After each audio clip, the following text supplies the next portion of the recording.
Hola clase. Bienvenidos a la clase de arte otra vez. Hi class, welcome back to art class. ¿Cómo están ustedes? Remember, that just means how are you doing? You can say bien. You can say más o menos. Or you can say mal. So, ¿cómo están ustedes? Gracias. Yo estoy muy bien, pero un poquito cansado. That means I'm doing really good, but I'm a little bit tired today. So if you are a young lady, you would say cansada. Repita, por favor. Cansada. And if you are a young gentleman and you're tired, you would say cansado. Cansado. And if you want to say just a little bit, this can be for anything. It doesn't have to be for how you're feeling. You would say un poquito. Un poquito. Muy bien. All right, so for this week in art, remember, you always start with your art warm-up. So make sure that you are getting your pencil out and your sketchbook, and you are doing the prompt for this week's lesson.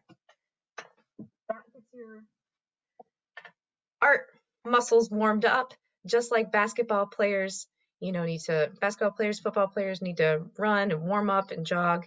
Basketball players do some shots, football players throw and catch some passes.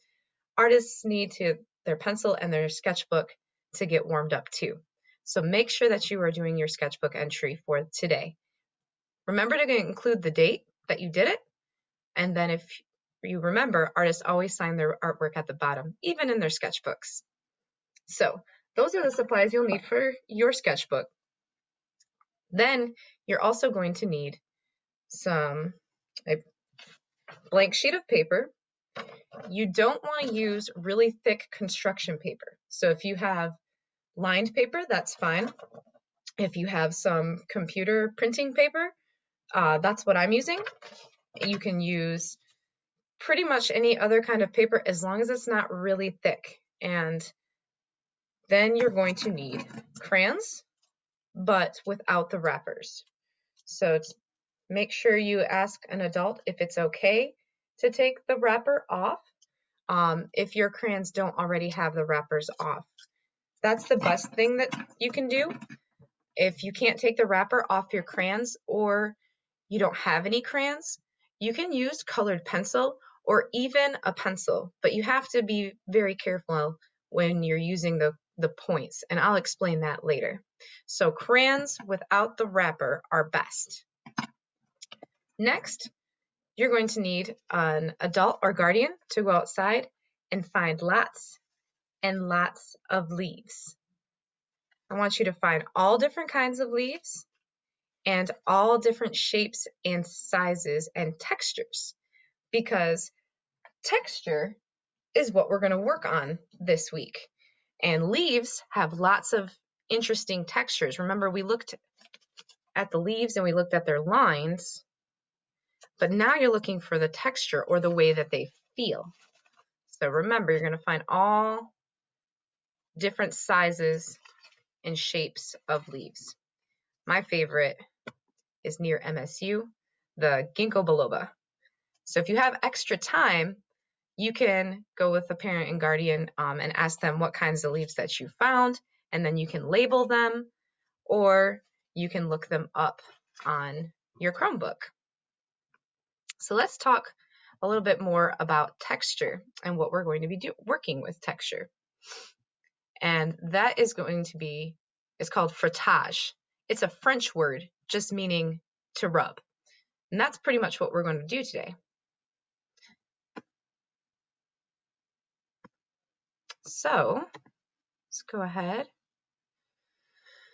First, we're going to learn about some artists who were really known for their frottage, which is Max Ernst, and then Wilmer Jennings, who was known for his screen prints, because frottage and screen prints and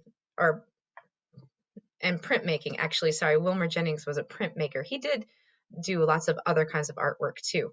But these screen printing, woodblock, and frottage are all different types of art that have to do with texture. So I wanted to introduce you all to different types of ways to do texture. We're going to work with frottage for our project, but there's many other kinds.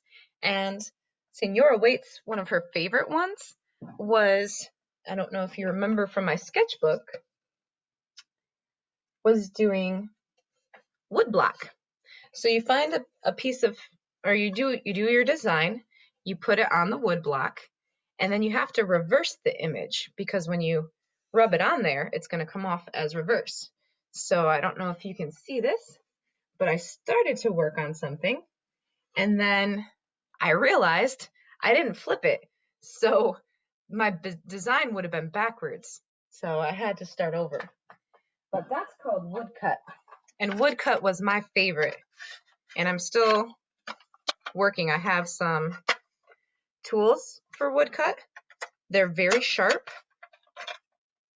And you pretty much dig out your design. Anything that you want to be white, you dig out. And then you leave the other parts raised. You roll ink on top of the design, right on the wood. You roll the ink right on the wood. So this part, you would roll the ink right on it with something called a brayer.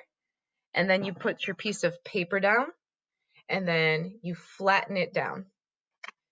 And then you get a print, which is another example of my prints. And you can make lots of different ones. And what's really neat about prints is that the textures show through, and they're all going to be a little bit different.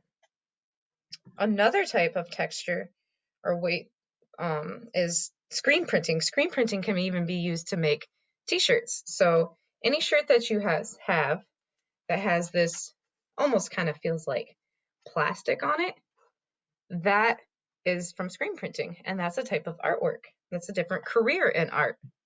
Senora Waite even tried to do one of her own, but the materials that I used kind of wore off, and it's starting to fade away. So I got to do more practice with that. But I really want to get into doing different screen prints. So let's go ahead and watch a video about Max Ernst and frottage. It's going to tell us a little bit more about his artwork and how he did it. Max Ernst was a German painter, sculptor, and graphic artist born in 1891 and died in 1976. He was one of the leading figures of Dada and Surrealism and served during World War I, which had a devastating effect on the artist. Max Ernst invented a textural technique called frottage in 1925. One rainy day, he found himself gazing at a washed-out wooden floor in a hotel on the French Atlantic coast. His obsession with the floor's structure inspired him to place a piece of paper on the floorboards and then transfer its texture onto the sheet with graphite. Max Ernst experimented further with the frottage technique, superimposing rubbings on top of one another by shifting the paper, making hallucinatory images, creating new pictorial worlds. He experimented with all sorts of textures from leaves, bark, thread, straw, textiles, netting, and dried paint as a starting point of his frottages. In 1926, he put together a selection of frottages published in a book called Natural Histories. A little bit more about Max Ernst. There was also an artist that I wanted to share with you. His name was Wilmer Jennings, and he was born in Atlanta in 1910, and he went to become a painter. He was a printmaker, which is like the different ink that I was showing you with my palm trees. And then he also, towards the end of his life, became an educator and a jewelry maker. And he figured out different ways and different types of jewelry manufacturing. Then in those years, he moved up to Rhode Island, and he continued to do his work. And he had a daughter, and she actually runs a museum in New York currently. We are going to do our leaf rubbing. So once you go outside and you find some really awesome leaves, what you need to do is lay them down flat on a flat surface like a table, and then you kind of arrange them all the way you want. Put the paper on top, and then just rub with your crayon, and then pick up a different color and rub with a different color until you get all your leaves. Or you can do it one at a time and put one leaf under exactly where you want it and then rub. So I'm going to use my ginkgo biloba and a blue crayon. I'm doing it up here just so that you can see, but definitely do it down, lay it down on a flat surface. So I'm going to choose this corner for my leaf. But remember, you can lay out all the leaves at once if you want. I just want my leaves to be different colors, so I'm going to do them one at a time. Get it under there.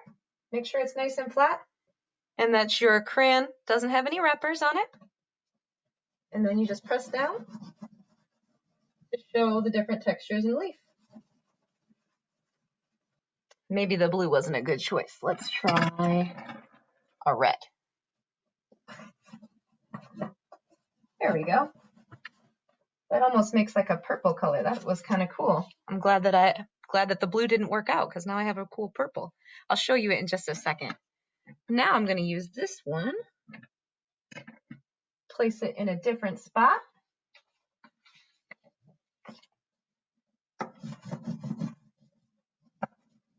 That one had a lot of texture. You can even see it from here. So let me show you so far what it looks like. Remember, you want a thinner piece of paper, no construction paper. And then you can see the different textures that are created. And it works a lot better on a flat surface. So what I want you to do is fill up your whole paper, the whole paper with leaves, and think about your different colors and think about where you're placing your leaves.